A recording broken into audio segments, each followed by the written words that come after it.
All right, let's have a look at another way, guys, to graph linear functions, and this is called graphing linear functions in slope-intercept form. And what is that? You can find more information in page 231. So if you remember, in the first instance we learned how to graph linear equation by making a table, substituting, evaluating into the function, having different values for the x coordinate, guys, at random.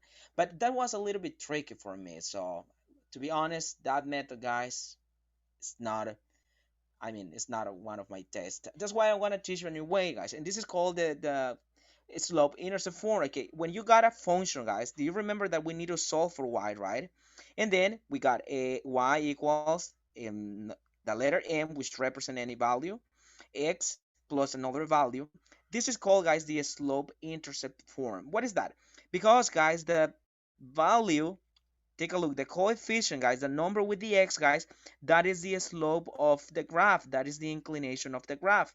And the value, guys, without any variable, the number alone, the constant term, that is the y-intercept. And what is that? So we're going to use that idea. We have already talked about the slope. And now let's try to use, guys, this particular feature of the of that linear function, so we can graph easily. So we're asked in this moment to graph this linear function. So let's say that we got a function y equals to 2/3 of x plus 1. The first thing, whenever you're gonna graph linear or nonlinear functions, y, guys, you need to solve for y. Y needs to be alone. In this case, it's alone. So now, guys, instead of making a table and putting -1, -0, +1, and substituting here with fraction, that's quite difficult, right?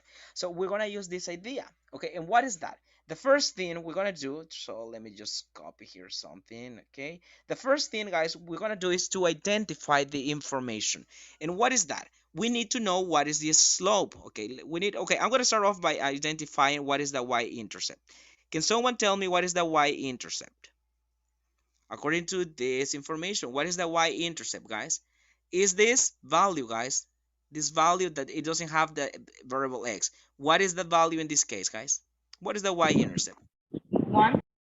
1. Positive 1. Okay, that's right. Okay, positive 1. Okay, that's gonna be positive 1. Okay, you don't need to put positive, right? Because you know this 1. Okay, and now can someone tell me what is the slope for this linear function? What is this slope? Is the value, guys, with the letter x, the x coefficient. What is going to 2 be the over slope? 3x. Okay, thank you. A slope, okay, we're going to put m, a slope is equals to, you said 2/3. Okay, the slope, guys, is always a fraction. You remember? The numerator and denominator. And can someone tell me what is the denominator? What does the numerator represent? Is the change in what? Change in x or in y? According to the formula. You remember the formula? M is equals to y2 minus y1 over x2 minus x1. What is the numerator about then? X or y? Y. Y, thank you. And the denominator is the change in x, right? Change in y and change in x. Okay, with this information, guys, you can graph this. You don't need to do anything else. What? So let's recall ourselves something. What is the y-intercept, guys? What is an intercept? Can someone tell me what is an intercept? As far as I remember, an intercept, guys, is where the graph crosses either the x-axis or the y-axis. In this case, guys, this value, the constant term, guys, is the numbers alone with a variable. The constant term is the y-intercept. That means, guys, that this graph is going to cross at what point the y-axis? Y equals to 1. 1.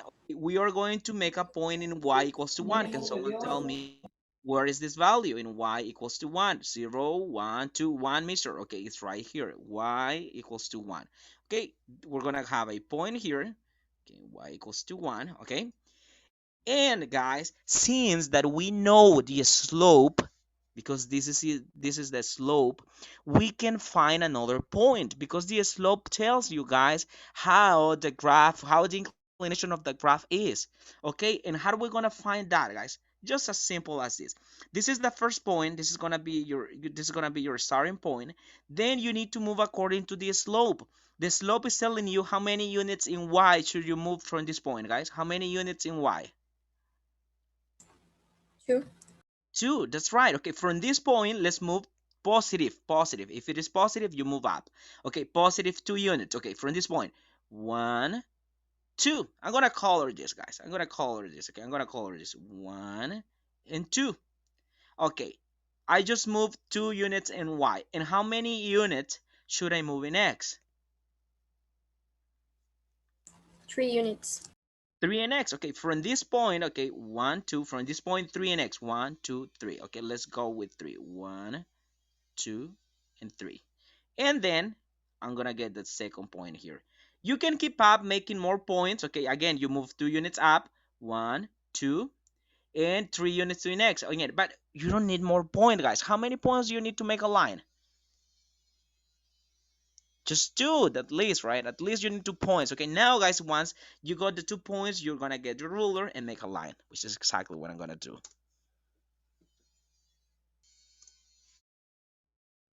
Okay, and this is the graph, guys. Mister, what if I want to use a table instead of this? I'm gonna get the same line. Yes, you're gonna get the same straight line, guys, with the same slope. It's exactly the same thing. But which one do you think it is easier? The slope-intercept form, which is this one, or the table? None of them. Okay, this is how we do it. Let's have a look at another example again. Okay,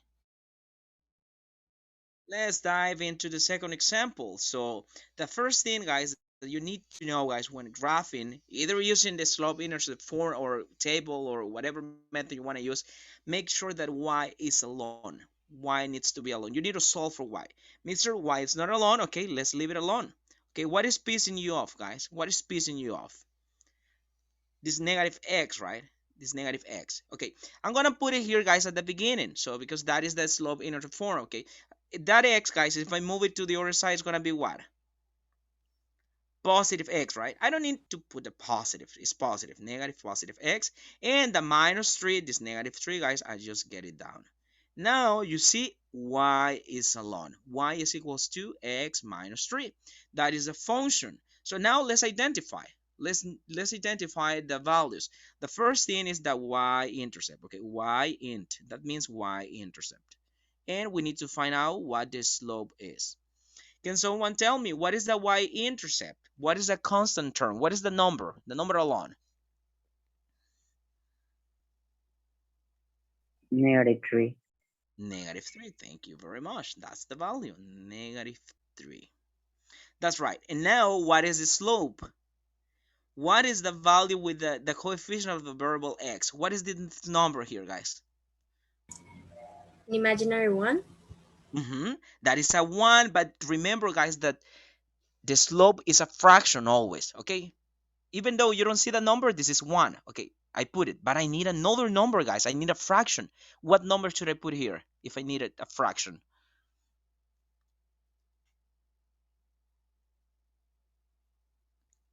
The other imaginary 1, as you said. Okay, because 1 divided by 1 is this 1, okay? The the slope is always a fraction, 1 over 1. Okay, and I remind you guys that, don't forget this, that the numerator, guys, tells you the change in y, and the denominator tells you the change in x. Okay, change in y, change in x. Okay, with this information, guys, you can graph. You don't need a table. So let's go and graph this real quick. Okay, the first value do you need to represent is the y-intercept. That is the first value. Just look in y. Y, this is y. Look, y equals to negative 3. Can someone tell me? I'm gonna be scrolling down this and you're gonna tell me stop when I have to stop. Stop. Ah, nah. you're It gonna totally works. you have to tell me stop when I'm just passing through 0. Okay, negative 3 and y. I'm just kidding. Y equals to negative 3. Okay, well, negative 1, negative 2, negative 3. Y equals to negative 3. Okay, let's make that point. Okay, -3. Okay, that is the y-intercept. Okay, y-intercept is here. The graph is gonna cross this axis right here, -3. And now we need to get the second point, guys, by looking at the slope. The slope is 1/1. Okay, from this point, how many units should I move in y?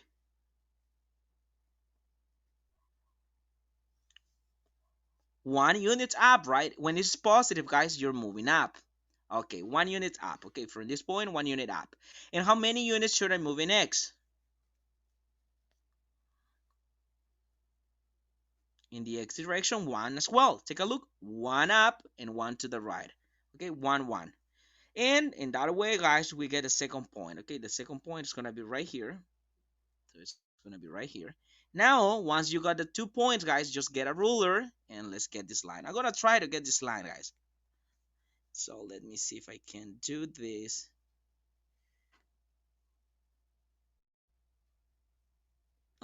Maybe this is a straight line. And this is a graph for this function, y equals to x minus 3.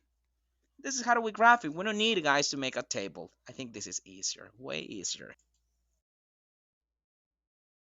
Okay, let's have a look at this one. Y plus x over 3 equals 0. Again, the first thing, guys, whenever graphing, make sure y is alone. The equation is solved for y. You said, no, no, no, y is not alone. Okay, let's leave it alone. What is pissing you off? This expression, right? Okay, that expression, guys, is pissing you off. It's positive x over 3. If you move it to the other side, what is going to be? X over 3, the same. But what is going to happen with the sign, guys? It's going It's to be negative. positive.